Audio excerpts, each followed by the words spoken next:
Olá, seja bem-vindo, seja bem-vindo ao podcast 45 do Primeiro Tempo. Toda semana um papo muito legal aqui com pessoas inspiradoras que têm muito a nos ensinar, compartilhar suas histórias nessa nossa jornada do autoconhecimento. Bom, antes de anunciar aqui o meu convidado de hoje, dois rápidos recadinhos. O primeiro deles é para você que ouve o 45 lá no Spotify, avalie o podcast lá com 5 estrelas, é bem rapidinho. É um ranking, né, que ajuda, inclusive, a gente se colocar melhor lá na plataforma do Spotify. Tem um ranking bem acima ali dos convidados. É só você clicar ali, avaliar com 5 estrelas e ajuda o podcast a chegar para mais gente. O 45 hoje que está entre os mais ouvidos da categoria Sociedade e Cultura. O segundo recado é para você conhecer a página do 45 do Primeiro Tempo lá na Amazon. Vejam só, com todos os livros indicados pelos convidados que já passaram pelo podcast. São mais de 160 livros com conteúdos riquíssimos, né? Afinal, são as indicações, os livros que marcaram a vida destes entrevistados. Se você comprar, inclusive, pelo link lá da Amazon, você tem um pequeno desconto e ajuda também o projeto do 45 do Primeiro Tempo. Bom, recado dado. Vamos ao assunto desta semana, o papo desta semana, que tenho certeza vai ser muito legal. Olha só, meu convidado de hoje tem certeza de uma coisa, de que são nas dinâmicas familiares que moram grande parte dos dramas humanos tão presentes nos dias de hoje. Médico de formação, atuou na área aí por anos como cirurgião pediatra, até entender com o tempo que o que lhe move mesmo é trabalhar para o despertar de uma nova consciência, um olhar mais sistêmico sobre a existência humana. Fazendo da sua vida aí um grande laboratório de experiências, há pouco mais de 2 décadas, ele deixou a medicina para mergulhar de cabeça nas constelações familiares, a técnica terapêutica que busca, né, resolver conflitos familiares que atravessam gerações. Hoje, esse meu convidado é uma das grandes referências na área, sendo inclusive o responsável por traduzir aqui no Brasil a obra de Bert Hellinger, psicoterapeuta alemão, criador do método. Eu estou falando do Décio Fábio de Oliveira Júnior, fundador do IDESF, o Instituto de Desenvolvimento Sistêmico da Vida, que vem ajudando aí milhares de pessoas a se reencontrarem em suas jornadas. Tudo bem, Décio? Que legal tê-lo aqui no 45, querido. Muito obrigado, Patrick. É um prazer estar aqui com você também. Que história, cara! Uma oportunidade. Ô, Décio, Hum. o seu nome chegou aqui, cara, através de um ouvinte que falou que você precisa conhecer a história do Décio. Cara, eu não, confesso, eu não te conhecia, não conhecia o trabalho lá do Décio.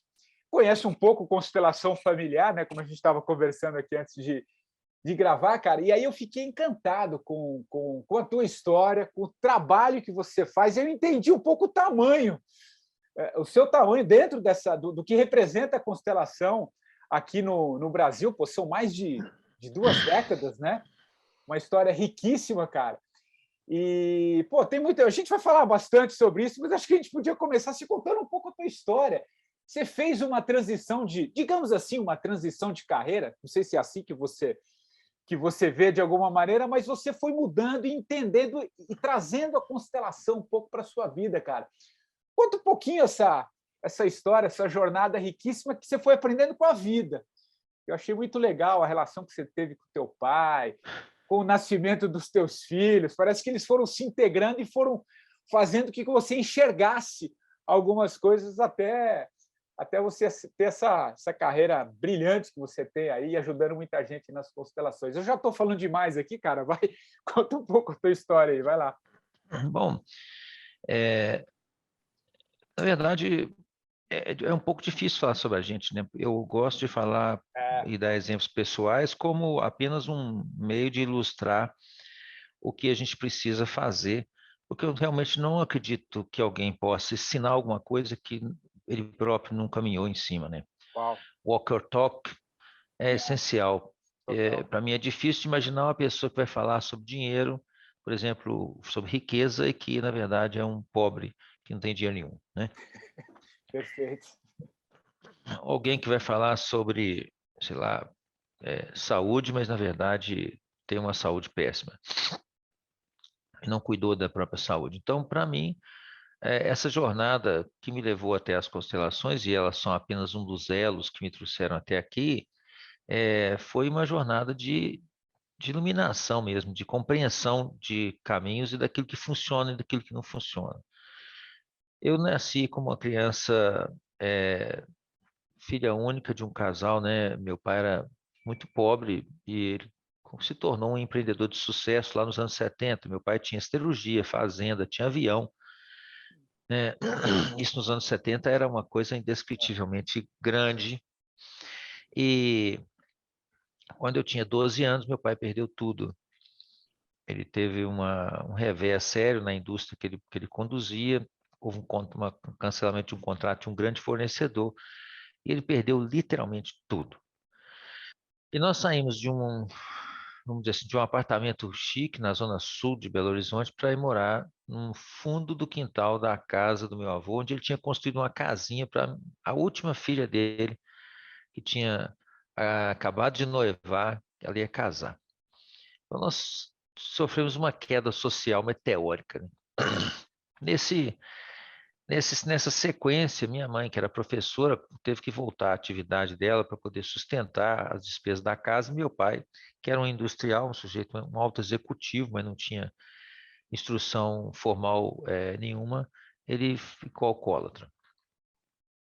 E aí começou a saga de ter sido uma criança rica e se tornar um pré-adolescente paupérrimo, miserável.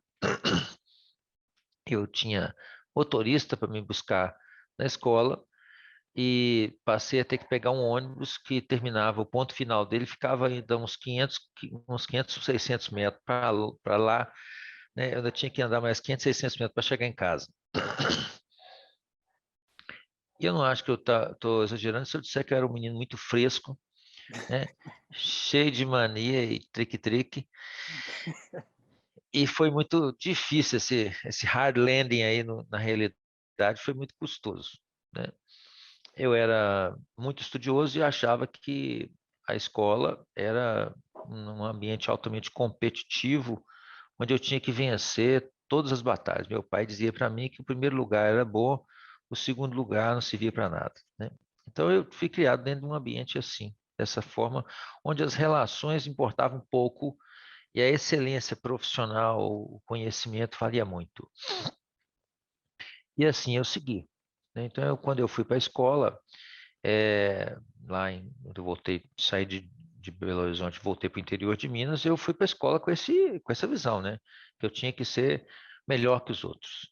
E acreditei naquela conversa fiada que dizem para você que se você estudar bem, fizer seu serviço direitinho, se for um bom profissional, você vai ter sucesso e vai ser feliz.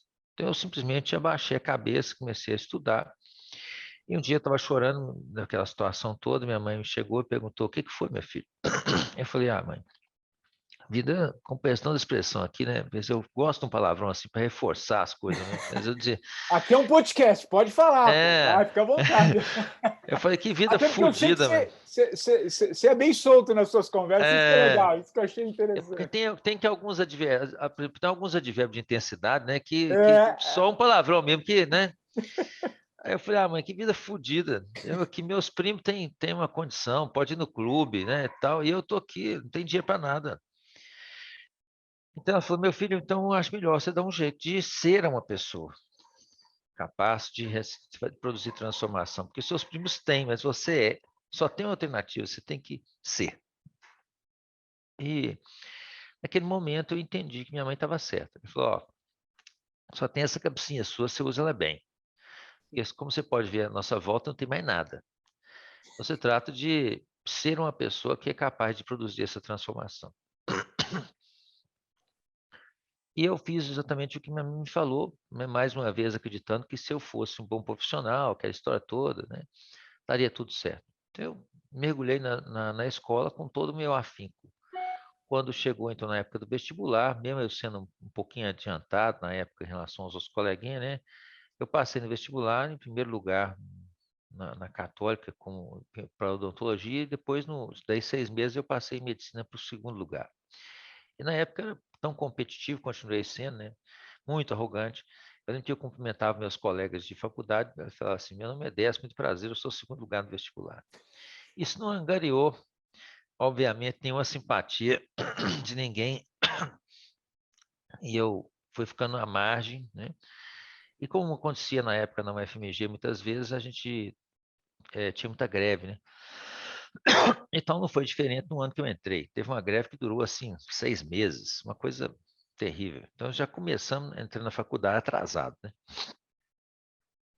E nesse período eu comecei a perceber que se eu continuasse com aquela postura, eu não ia conseguir fazer amigos e a vida foi ficando difícil. Então eu resolvi fazer uma campanha de melhoria da minha autoimagem. Primeira coisa que eu descobri que eu tinha 3 camisas. Falei para minha tia, falei: tia, pelo amor de Deus, me arranja umas camisas aí. Porque eu só tenho 3. E eu preciso também tirar o óculos para ver se eu fico um pouco menos feio. E aí eu fui tentando aproximar das pessoas, e logo eu entendi que se você fosse capaz de produzir humor, o humor ele tem uma característica: ele subverte a hierarquia. Exatamente. Quando você conta uma coisa e todo mundo ri, né, o faxineiro ri, o presidente da empresa também ri. Eu percebia que o humor ele subvertia a hierarquia, né? Ele nivelava. Então eu aprendi a jogar truco, aprendi a contar piada. Eu fiz o possível para me enturmar. Mas, como sempre, né, a situação difícil, quando você não tem muito dinheiro, é tudo muito difícil. Eu me dediquei muito na faculdade de medicina, eu fui um aluno muito brilhante, mas eu sabia que aquilo ia demorar muito tempo, né? Então, 6 anos depois, quando eu formei, eu fui escolher minha área de concentração, minha área de especialização, eu escolhi cirurgia pediátrica, porque naquela época a cirurgia pediátrica era uma especialidade super ultra especializada, vamos dizer assim, com poucas pessoas ainda, e que você conseguia fazer em 3 anos. Hoje é 5, mas na época era 3. Eu não aguentava mais aquela vida de ficar pobre, sem dinheiro de nada, né? Então eu resolvi fazer um negócio que fosse mais encurtado, para cumprir a tal da promessa, né? Que se você fosse um bom profissional, dedicasse muito, trabalhasse direitinho, tudo ia dar certo. E no final da minha faculdade, eu conheci minha mulher, que estava fazendo um internato rural lá na mesma cidade e quando eu terminei a minha pós-graduação, nós fomos morar, né, no interior de Minas, e eu fiquei lá em Patos de Minas durante 16 anos. Depois de um ano que eu estava lá, eu casei, e no ano seguinte nasceram os nossos meninos gêmeos. Eles nasceram super pequenininhos. Eu, nessa época, já tinha passado num concurso na Universidade Federal de Uberlândia. Eu me tornei funcionário da universidade nessa época e passei um aperto com esses meninos danados. Eles nasceram muito pequenininhos e tiveram algumas decorrências, etc. Mas deu tudo certo. E aí eu tinha agora a família Doriana feliz, né? Sim, eu tinha um emprego, um Ainda emprego mais de público. gêmeos, né? Um casal de gêmeos, É, tudo bonitinho, né? tudo fodástico, né?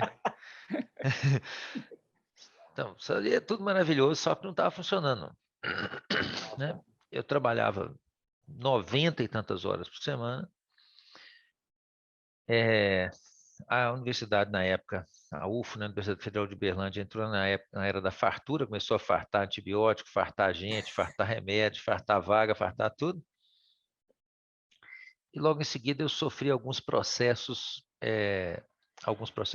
administrativos e inclusive éticos, por cuidado de paciente que eu estava completamente certo. Eu tinha feito tudo que esse paciente precisava, mas mesmo assim houve um questionamento da família e eu sofri um processo. Um desses processos durou 15 anos.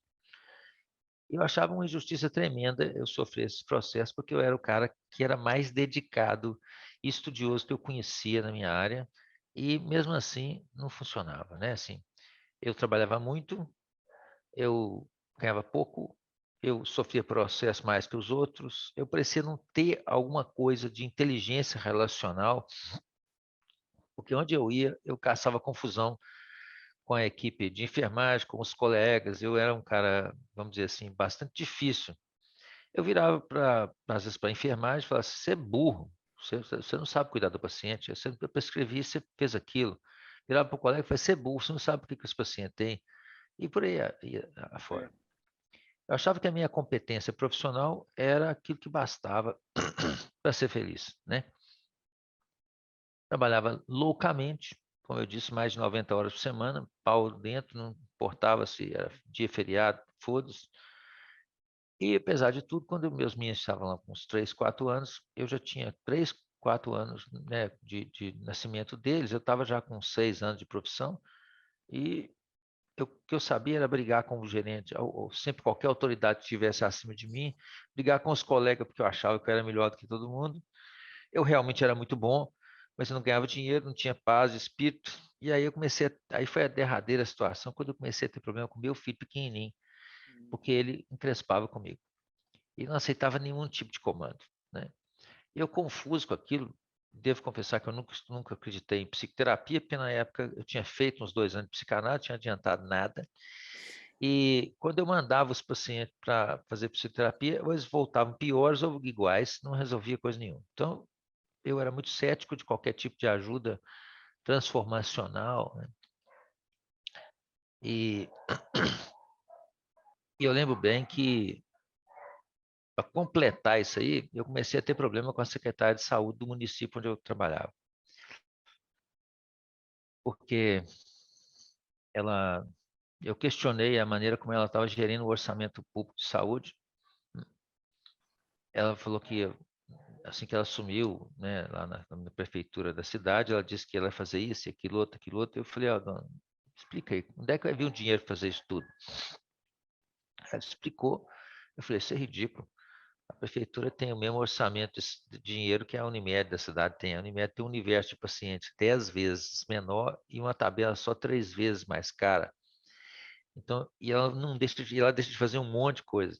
A prefeitura tem que fazer tudo para um universo 10 vezes maior, com a tabela 3 vezes menor, essa conta não fecha. Ela me premiou depois dessa pergunta, assim, que eu fiz essa pergunta em público, cara, né, para humilhar ela, né? E aí ela me premiou, me transferindo para o posto de saúde mais longe que tinha na cidade. E eu fui para trabalhar nesse posto, velho, mas eu tava puto, sabe? E lá chegando, eu já entrava bravo, já cuspindo, mordendo, assim, tudo que eu encontrava pela frente. E é claro que a vida não melhorou, né, nesse momento. Então, eu lembro que eu fiquei muito chateado, porque eu pensava assim, pô, eu me dedico muito mais do que a maioria, eu trabalho muito mais que a maioria, com certeza. Eu era capaz de diagnosticar doenças raras, às vezes, quando ninguém não dava conta. E eu tinha, nessa época, eu podia, né, tinha 3 empregos públicos, mais o consultório, mais tudo. E no final, eu lembro que naquele ano, teve um ano desse aí que eu trabalhei, ganhei dinheiro, paguei 40 mil no imposto de renda, sobrou 10 mil para mim. Eu estava chorando na rampa, né? Pensei assim, tem uma coisa muito errada acontecendo com a minha vida. Então eu lembro que eu fiquei com muita raiva dessa secretária, então eu pedi uma ajuda, assim, da maneira como eu sabia na época, né? Que eu não tinha todas as ferramentas que eu tenho hoje.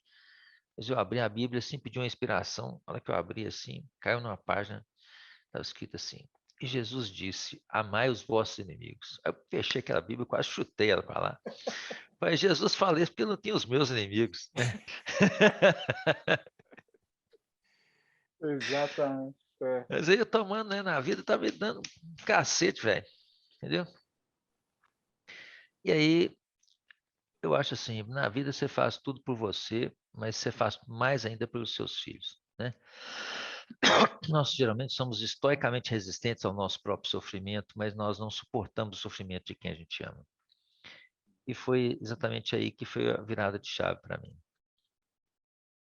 Foi quando eu vi que realmente meu filhinho não estava indo bem e ele começou a ter um comportamento muito estranho.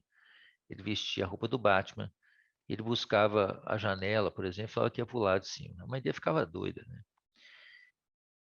E, e eu vi na dificuldade minha de relacionamento com aquele menino, principalmente porque ele ficava recalcitrante a qualquer tipo de comando. Então, se fosse para botar um pijama de noite para dormir, era uma guerra civil.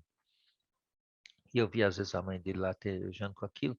ela me chamava, eu via de coração brando, para pôr pano quente naquilo, terminava batendo nele. Uma vez, duas vezes, três vezes, eu cheguei à conclusão que havia um problema sério, que esse homem de 30 anos não dá conta de lidar com um menino de 3, tem um problema, e não é com um menino de 3, né? Então, ali, digamos que eu decidi que eu ia fazer whatever is necessary, né? O que quer que fosse preciso para poder resolver o problema de relacionamento com aquele menininho de 3 anos. E ele foi meu grande professor, né? E aí, por muitos caminhos que eu não vou aqui detalhar demais, mas assim, comecei a buscar todas as alternativas de transformação e autoconhecimento que me chegaram à mão. Então, eu estudei medicina chinesa, estudei hipnoterapia, estudei cinesiologia aplicada, estudei 3-in-1 Concept, estudei tudo quanto é coisa que chegou na minha mão, reiki, vai. Falar se tivesse alguma coisa, eu ia fazer, né? Porque eu queria ajudar o meu filho e melhorar minha relação com ele. E acho que a pedra filosofal assim da história no final foi meu encontro com as constelações. Eu tinha um amigo, tenho um amigo, que é um geólogo que estava fazendo um estudo na época junto comigo, que eu era assim, cético da último furo, mas eu aprendi o seguinte, que o verdadeiro cético é aquele que não tem preconceitos em relação a nada, né? Então, se existisse uma verdade em alguma coisa alguma dessas terapias alternativas, eu ia achar ela. Então, eu estudei até Fort Kirlian, por exemplo. E eu encontrei um amigo, né, que é esse Paulo Martins, ele é professor ainda, acho que no Cefet. Ele é um cara muito legal e um dia ele estava fora, no Rio de Janeiro, ele sumiu, né? Nós estávamos fazendo um estudo junto com algumas coisas de Fort Kirlian e, e aí eu falei, "Ô, Paulo, mas você some, rapaz." Ele falou, não, eu estava aqui fazendo um curso com o tal do Bert Hellinger. Esse cara faz uns trem muito doido, rapaz. Ele fala que o amor permeia tudo e que todas as ações, mesmo as ações mais violentas, elas são permeadas de um movimento de amor. E ele explica e mostra como é que essas coisas se dão, como é que essas dinâmicas atuam, etc, etc. Eu falei, Paulo, não entendi porra nenhuma, velho. Me explica esse trem direito aí. Ele falou, não, lê um livro, só um livro. Aí eu comprei um livro na antiga Siciliano pela internet, né? É, A Simetria Oculta do Amor, li aquele livro. Aí ela falava lá que as pessoas assumiam um papel pelas outras, que elas eram capazes de sentir coisas pelas outras pessoas. Eu falei, véio, que cascata fodida, que coisa mais sem sentido. Eu já escutei bobagem, mas essa é a pior de todas. Então, peguei aquele livro e larguei ele num canto assim. Isso eu trabalhava já com algumas técnicas de psicoterapia junto com a minha mulher, no consultório, e à noite, às vezes, a gente discutia os casos difíceis, né? Os casos que a gente não tinha conseguido ter um bom resultado, um bom caminho. E minha mulher leu o livro e começou a comentar comigo em algumas situações o que o Bert Hellinger falava em certas situações especiais. Quando a gente tinha dificuldade, ela falava assim, o Bert Hellinger fala isso, o Bert Hellinger fala aquilo. Eu falei, me dá esse livro aqui, deixa eu ler ele de novo, né? E aí eu comecei a ver que a solução, muitas vezes, dos problemas relacionais, ela é paradoxal. Total. Tá? E eu não entendia por que é paradoxal. Veja bem, se eu quero te ajudar a modificar a sua vida, isso significa que você tem que se transformar de alguma forma. Porque é óbvio, se as suas coisas não estão funcionando, você não está fazendo da maneira certa. Mas quando eu peço às pessoas que se transformem em determinadas situações de crise, elas quase me batem. Elas concordam comigo em falar no que eu falo, mas não fazem o que eu sugiro a elas que façam, né? Eu comecei a ver que esse paradoxo tinha a ver com uma grande descoberta do Bert Hellinger, e que é muito pouco compreendida. Existe muito criticismo, né? Muita crítica sobre o Bert Hellinger, mas as pessoas que criticam, elas tangenciaram muito superficialmente o que ele falou, não entenderam muita coisa, elas tendem a julgar isso com o mesmo paradigma que a nossa visão relacional usual tem, e não entendem que a solução, na verdade, tem que ir além dessa visão óbvia, né, e superficial das coisas. A primeira coisa que o Bert Hellinger descobriu, que foi fantástica, uma descoberta que mudou praticamente minha visão da realidade, é que nós temos uma consciência boa e uma consciência má, no sentido de inocência e culpa, né? E que normalmente nós procuramos ficar de consciência leve, claro, tentamos evitar ficar de consciência pesada. E que, por fazê-lo, nós acreditamos que tudo aquilo que nós fazemos de consciência leve equivale a dizer que estamos fazendo uma coisa boa. E ele provou muito claramente que muitas inúmeras vezes nós estamos fazendo de boa consciência uma coisa que na verdade não é boa. Ele percebeu que a nossa consciência fica ligada em 3 princípios. Meu estudo pessoal e a minha investigação ao longo desses 22 anos de trabalho com essa metodologia mostrou que, na verdade, esses 3 princípios são princípios de cooperação que são válidos para qualquer tipo de grupo social humano. Para que haja cooperação, tem que haver 3 coisas. Primeiro, tem que haver uma forte aderência ao grupo, porque tem que ter grupo para que haja cooperação. Se nós dois aqui estamos numa relação profissional qualquer ou social qualquer, nós nos desentendemos por qualquer coisa e não conseguimos atuar junto minimamente, não tem grupo. Não tem grupo, não tem o resto. Tá? Então, tem que ter uma espécie de super banda que liga você lá no seu grupo social, no caso especialmente a família, né? Em primeiro lugar, porque lá no início dos primórdios da raça humana, a família foi a unidade de sobrevivência mor, né? Por assim dizer. Então, essa vinculação ao grupo familiar, ela se dá através de um amor profundo, um amor quase existencial, que o Bert Hellinger chamou de pertencimento ou vínculo.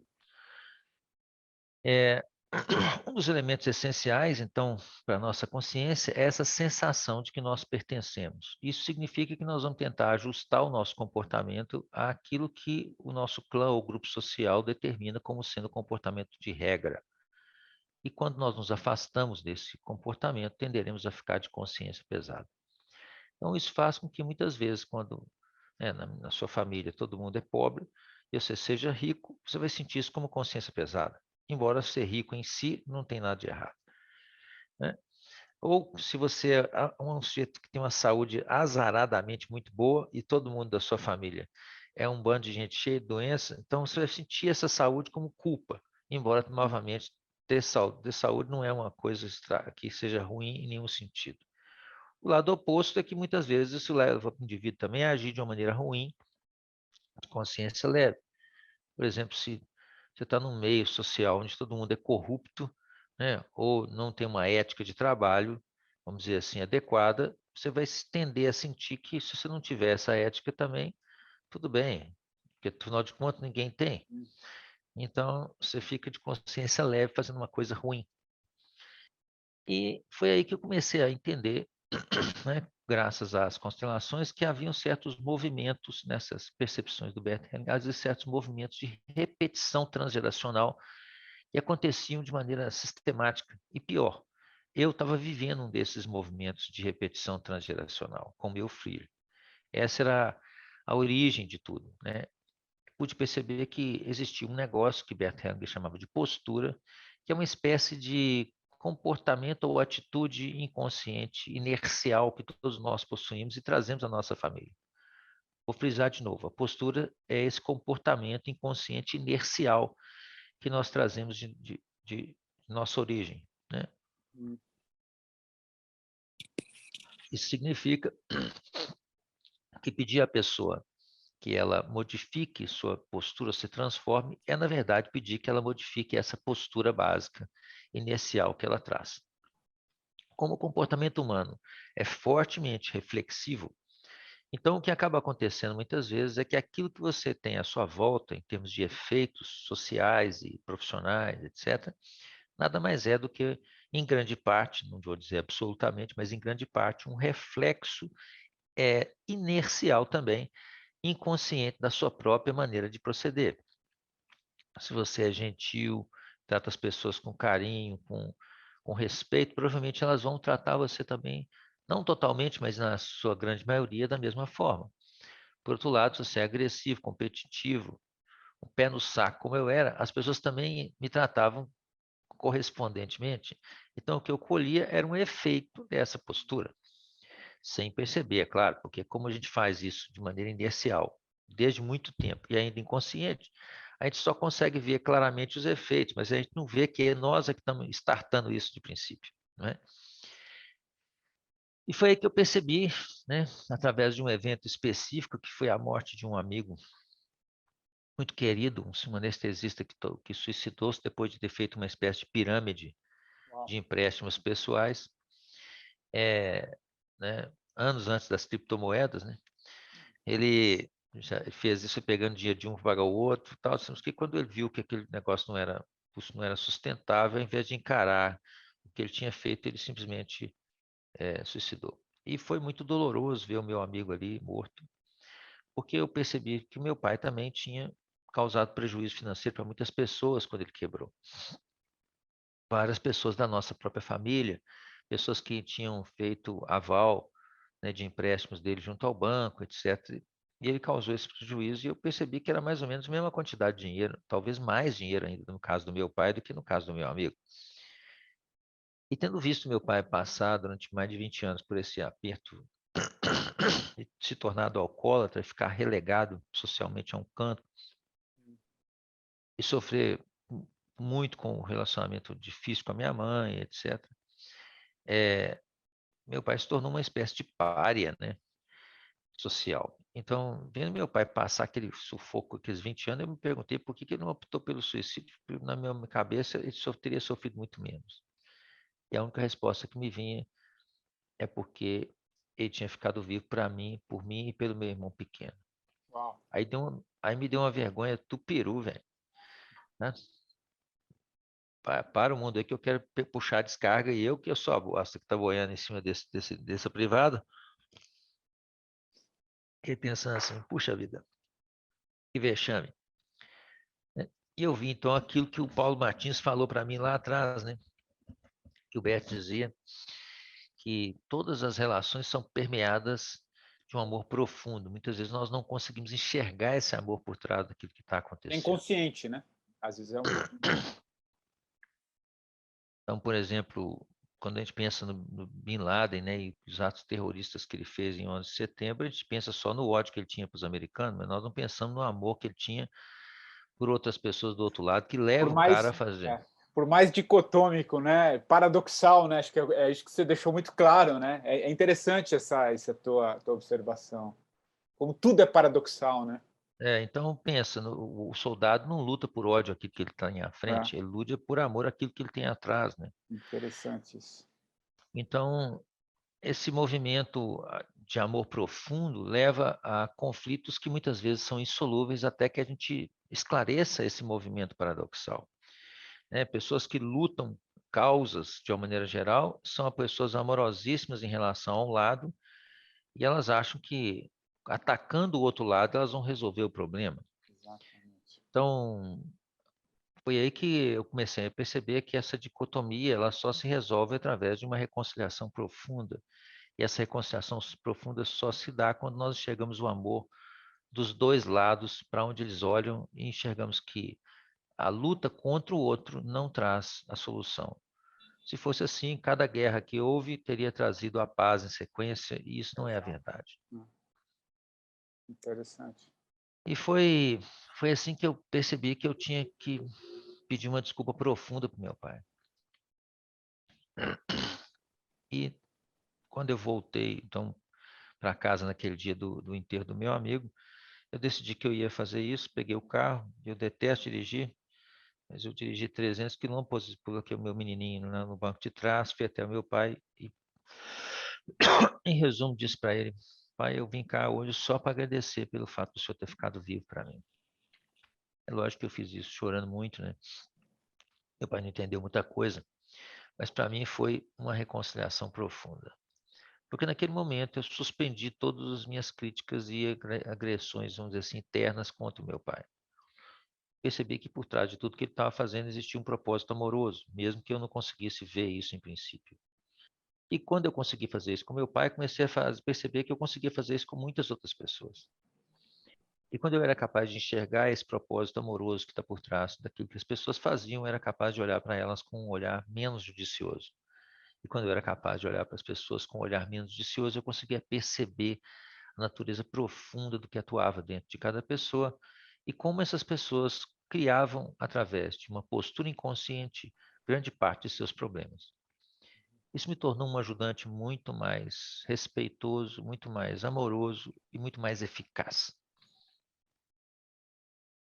Eu não deixei de estudar, não deixei de continuar trabalhando muito, né? Mas eu comecei a perceber que era possível produzir transformação profunda, efetiva, rápida, se nós soubéssemos mostrar às pessoas exatamente isso, que na raiz de suas dificuldades, seja ela uma dificuldade social, empresarial, pessoal, que for, existe um movimento amoroso dela e dos outros, e a má compreensão desse movimento levava a muitos julgamentos e críticas que não traziam a pessoa para o lado de cá, pelo contrário, traziam disenção.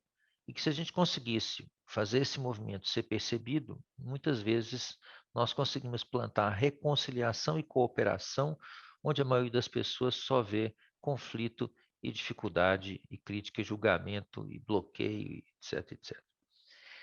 E aí, desse ponto em diante, eu decidi que se isso era bom para mim, e tinha sido capaz de me dar essa luz nesse nível, eu podia e deveria empreender dentro disso. Então, juntei com um casal de amigos e resolvemos fundar uma editora. Não sabia porra nenhuma de editora. Eu lembro que a primeira vez que o primeiro livro que nós publicamos, nós tomamos um prejuízo de 20 mil reais. Lá atrás era uma fortuna, porque a gente simplesmente não entendia nada de nada. Então, fundamos uma editora, traduzimos o material, depois trouxemos o criador ao Brasil durante muitos anos. O Bert. Sim. E tivemos a sorte de conviver com ele pessoalmente durante muitos anos. Eu digo que eu conheci 3 gênios até hoje, né? E um deles foi o Beto, e foi o único que eu conheci ainda em vida, né? Na nossa era. Assim, tem 3 gênios para mim, e ele é um deles. E a convivência com o Beto me ensinou mais além do que simplesmente a técnica, me mostrou que a pessoa do Beto era uma pessoa fora do comum. Ele tinha uma postura muito paradoxal, né? Eu lembro que quando eu organizei o primeiro curso para ele, aqui em Belo Horizonte, em 2004, 2003, acho que foi 4 ou 5, não lembro mais, tem muito tempo. Eu sei que tive muitas dificuldades na organização inicial. Eu fui encontrar com ele no café da manhã, eu me sentei, e ele estava tomando café da manhã, assim, numa bandejinha, e eu comecei a reclamar. Ele olhou para mim assim, levantou, pegou a bandejinha dele, sentou 2 cadeiras para lá. Eu achei que cara estranho assim. Esse alemão, sentei de novo do lado dele e continuei reclamando, e ele olhou para mim de novo, né? Levantou, pegou a bandejinha dele e sentou 2 cadeiras para lá. E aí foi entender que ele não era favorável a esse negócio de reclamação, né? Olha Então, que depois de um interessante. tempo, eu perguntei para ele: Beto, por que que você não tolera a reclamação? Ele falou assim: porque quem reclama não está disposto, via de regra, a assumir sua parcela de responsabilidade no que está acontecendo. Interessante. Então, quando as pessoas reclamam puramente, elas estão, na verdade, comportando-se como crianças, onde são vítimas da realidade que as cerca, ao invés de atores do que elas estão construindo. Uau. E cada resposta do Beto era assim uma paulada, velho. Plum, entendeu? Eu gastava, assim, às vezes meses para decompor aquele trem dentro de mim e entender o que ele estava falando, né? Lembro que uma vez eu perguntei para ele: Beto, existe esse negócio de inveja? Eu particularmente não acredito que isso exista. Ele falou: existe sim, ele falou. O invejoso é aquela pessoa que quer uma coisa, mas não quer pagar o preço que ela custa. Consequentemente, o invejoso se paralisa ao invés de se mover. Uau. Você não deveria Isso, dar isso essa. para depurar nos dias de hoje na sociedade. Uau. Ele falou: se você dá ao invejoso mais atenção do que ele deveria, você está dando a ele mais importância do que deveria no contexto correspondente. Você tira energia de si e dá para ele. Humberto não usava a palavra energia, ele usava outra coisa que eu não lembro mais o que era, mas era mais ou menos isso, né? Te tira o foco de você mesmo, onde você pode fazer alguma coisa e transfere o foco para outra pessoa. Exatamente.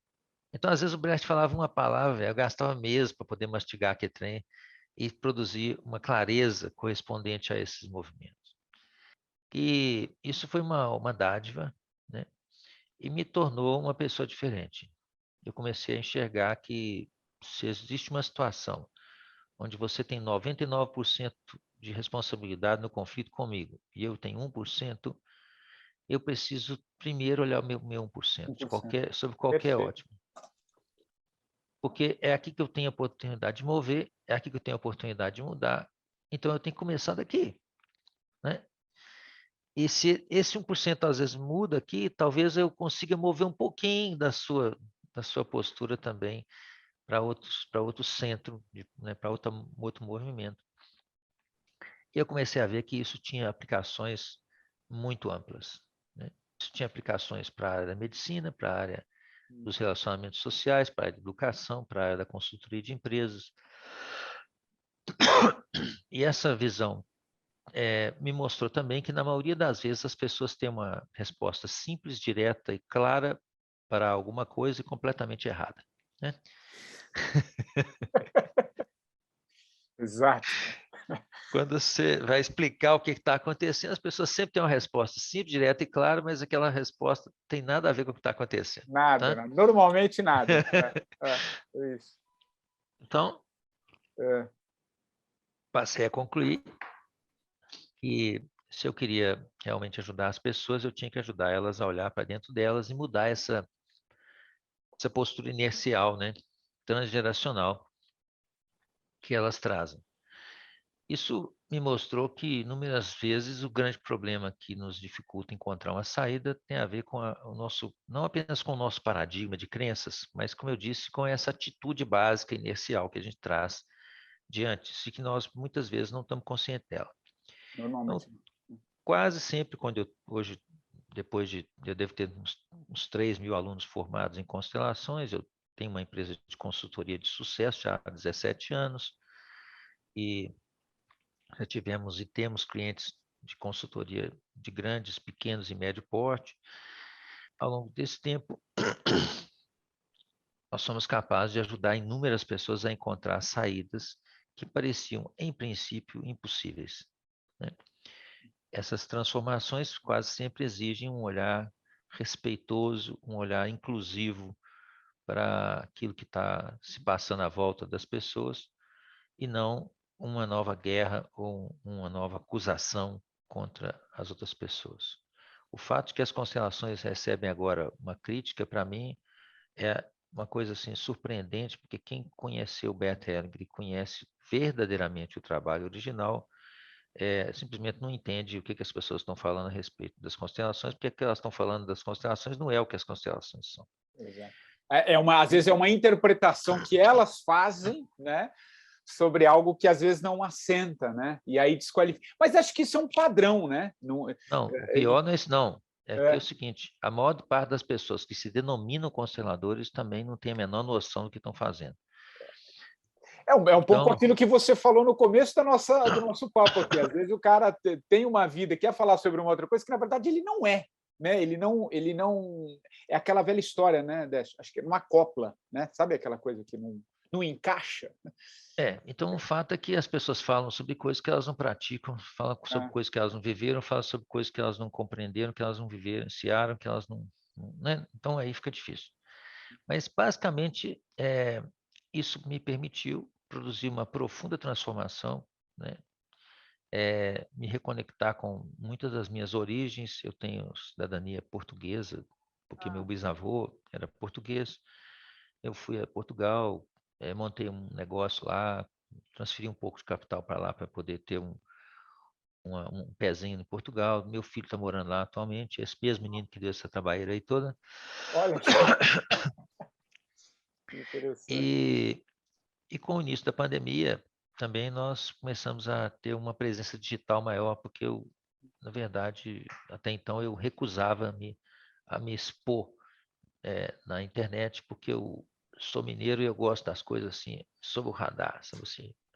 É. Não gosto Mas de é um grande exposição. contador, mas é um grande contador de histórias, né? Você tem um jeito mineiro de contar, assim, que eu acho muito Essa é a interessante. tradição de Minas Gerais. Eu vou te contar um Pô. caso. Se a gente for pegar aqui a nossa conversa, é impressionante, porque você foi natural. Aí eu acho que o campo deixou fluir tudo certinho, né? Você foi contando cronologicamente, e eu achei isso muito interessante, porque também tem um bom mineiro aí para alinhavar essas coisas, né? Muito. Essa é a tradição de Minas Gerais, é contar um caos.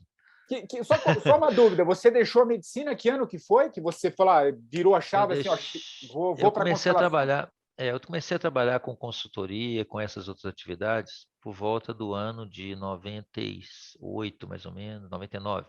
24 anos, praticamente.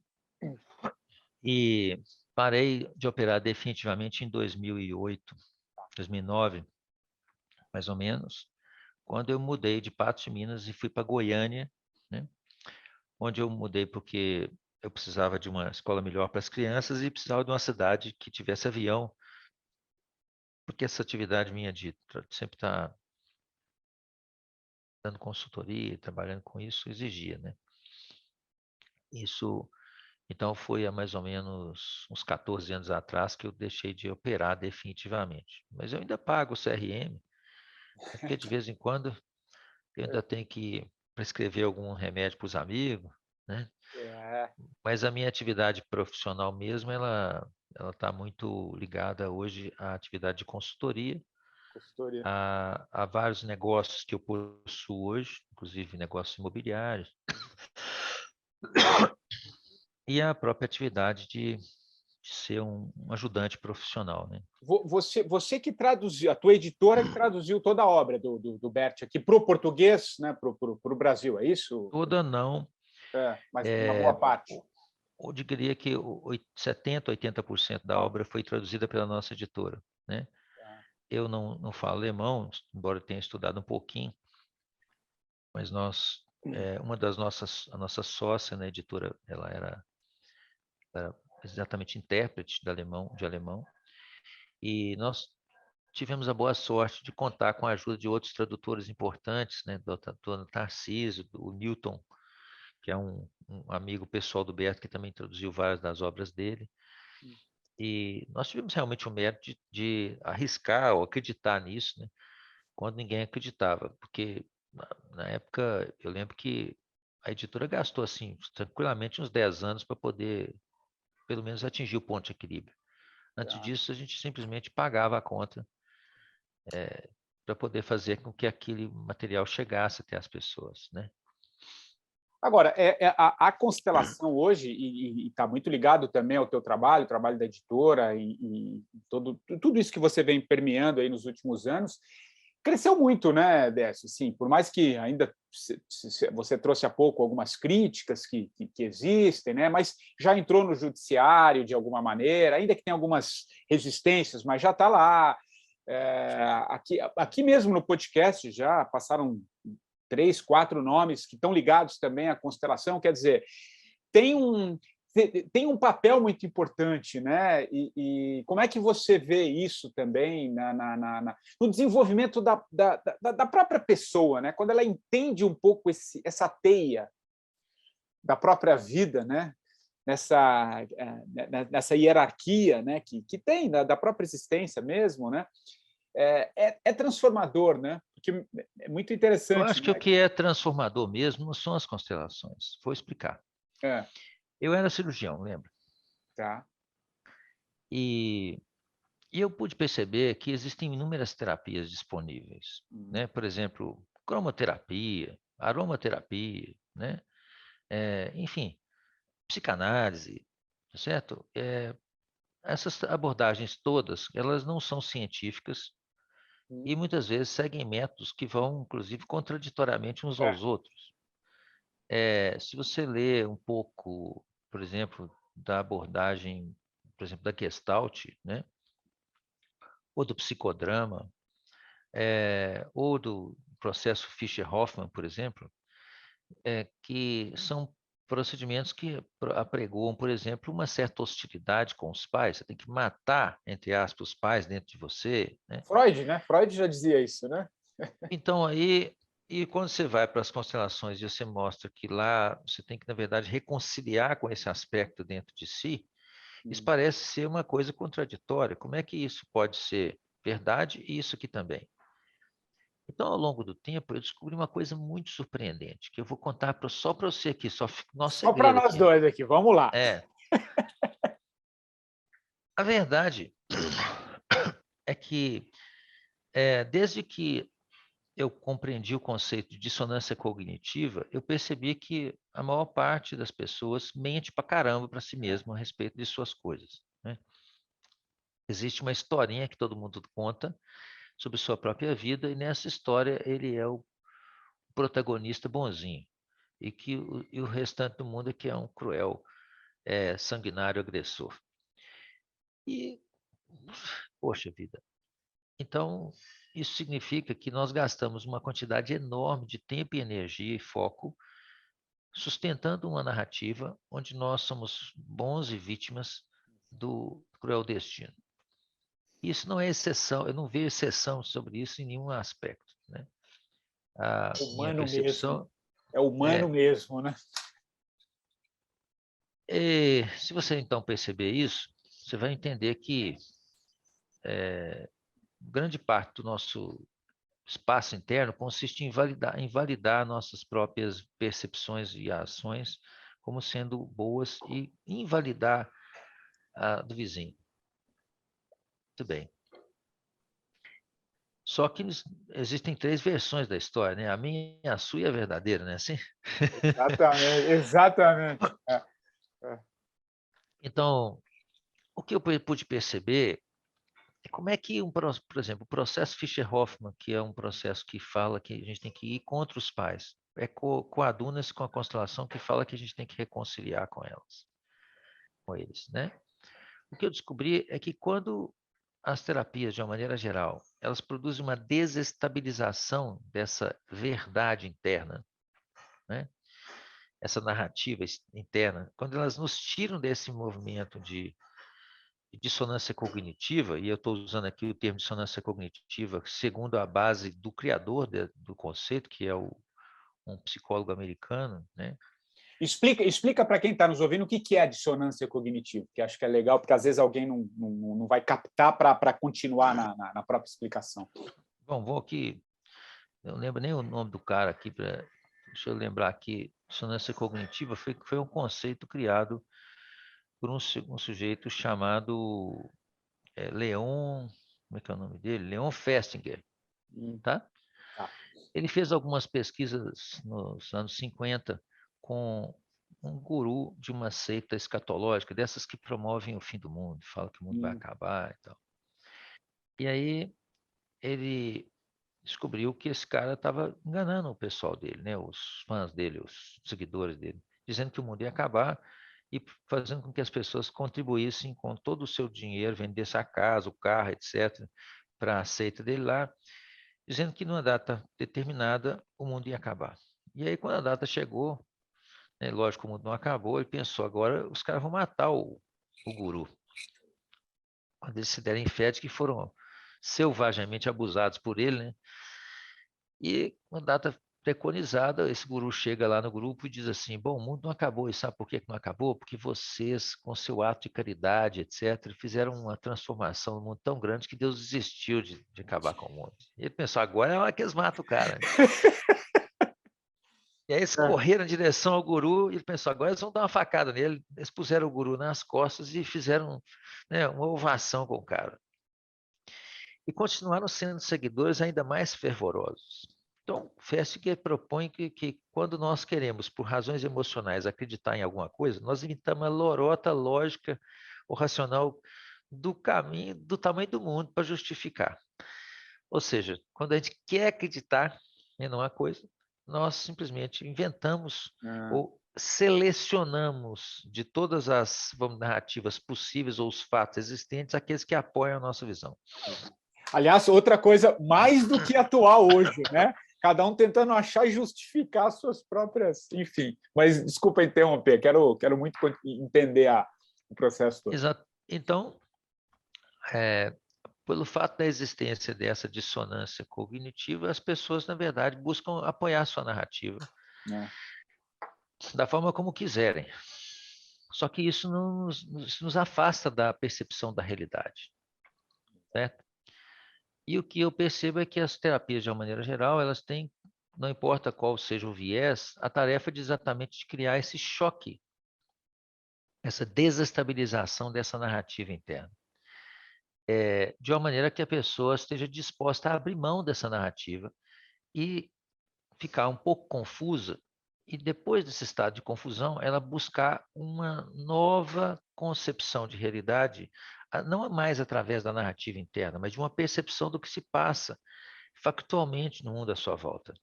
Seja isso através de uma evidência objetiva, seja isso de uma evidência intersubjetiva, seja o que for, mas isso amplia, vamos dizer assim, o mundo da pessoa e faz com que ela tenha, então, agora um pouquinho mais de percepção do mundo à sua volta, e com isso ela cresce, vamos dizer assim. Ela consegue enxergar um pouco mais além.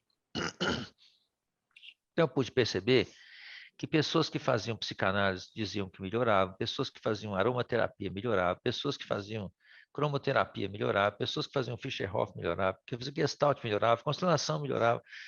E eu ficava na dúvida assim, se era por causa dessa, daquela, como é que podiam técnicas tão contrárias umas às outras produzir um efeito de melhora? Aí eu descobri o seguinte, as terapias são ótimas, mas as pessoas é que são fantásticas. É a capacidade do ser humano de se reconstruir de uma forma mais ampla e de perceber o mundo à sua volta e crescer é que torna todas as terapias eficazes, não é a terapia em si. Poxa, que legal. Eu nunca tinha visto essa linha de raciocínio, né? Que você traz todas para a própria pessoa, né? Sim. Isso mostra porque que não importa a escola que você escolher de terapia, Pô, que tá? legal. As pessoas vão conseguir fazer uma transformação, porque elas é que são fantásticas, você está entendendo? O ser humano né? Que a gente não vê, né? A realidade. Né? A gente tem a gente fica muito fechado, né, Décio? Muito fechadinho no nosso mundo aqui, acho que de alguma maneira. E até mesmo dissonância cognitiva, velho. Dissonância cognitiva. Eu costumo dizer que tem se a gente acha que o mundo é aquilo que passa ali às 8h30 da noite na televisão, ou o mundo é aquilo que você abre o portal de notícia e lê aquilo, você acha que aquele é o mundo, você não está entendendo que existem outros mundos acontecendo, né? Sim. Só que você fica tão fechado que você acha que o mundo é a pandemia, você acha que o mundo é a guerra Rússia e Ucrânia. Então eu tenho um curso, por exemplo, que eu estou dando agora esses dias, né? Chama-se Lastro Infinito, onde eu tento mostrar para as pessoas que, na verdade, a riqueza maior que a gente tem é o outro. Eu provo isso, tá? Prova para nós aqui. Não estamos fazendo o seu curso ainda, mas a gente vai aproveitar e pegar um pouco o lastro. Mas veja bem, quando em 1972 o Nixon cancelou o padrão ouro, então o lastro da moeda deixou de ser o ouro, certo? O lastro do dólar, na verdade, era a única moeda que ainda tinha lastro lá em 72, deixou de ser o ouro. Passou a ser o quê? O lastro passou a ser as moedas deixaram de ser chamadas, então, de moedas, né, lastreadas em padrão ouro e passaram a ser chamadas de moedas fiduciárias, o que significa que a palavra fiducia vem né, do latim, quer dizer confiança. Então, todo o dinheiro do mundo vale porque você confia que vale. O dólar vale porque você confia que vale, tá? Ou seja, o dólar vale a confiança que ele inspira nas pessoas. Se nós entendermos isso, vamos entender que o fulano de tal tem crédito, porque você acredita que ele vai pagar. Certo? Ou seja, o que sustenta a troca de riqueza ou o dinheiro inteiro do mundo é a confiança. Quando nós destruímos confiança, destruímos dinheiro, destruímos riqueza. Então, nesse curso eu vou desenvolvendo uma série de exercícios com os alunos para eles entenderem como é que eles podem ter mais confiança em si e mais confiança nos outros e como é que isso impacta a capacidade deles de gerar prosperidade e riqueza. Pense bem, se nós temos que fazer qualquer tipo de empreitada em conjunto aqui, essa empreitada só é possível se houver uma confiança mútua. E a partir dessa confiança mútua, você vai me dar a sua melhor contribuição, o que você sabe fazer melhor, né? Bater um papo legal aqui, né? Convencer as pessoas de uma coisa ou de outra, ou disseminar uma informação boa. Isso é o que você sabe fazer bem. Né? E eu aprendi a fazer o quê? A tocar o coração das pessoas e ajudar elas a mudar o rumo da história, né? Desestabilizando a visão que elas têm atual da história, que elas têm certeza que está certa, mas que se tiver certa, eles não tinham os problemas que estão tendo. Né? É fácil, super simples. Então, e levar essas pessoas para uma nova visão mais ajustada para a realidade. Essa é a minha melhor habilidade. Então, quando nós dois atuamos juntos aqui, aquilo que gera a sinergia entre as tuas habilidades e as minhas habilidades produz uma terceira coisa que em si é mais valiosa do que as duas isoladamente. Ou seja, o melhor do outro com o melhor meu é um pouquinho mais completo do que nós dois isoladamente. Isso significa que ser capaz de se associar com os outros e sacar deles o melhor que eles têm e oferecer o melhor que você tem a oferecer, constrói algo que tem uma sinergia e uma capacidade de produção de riqueza e clareza maior do que existia anteriormente.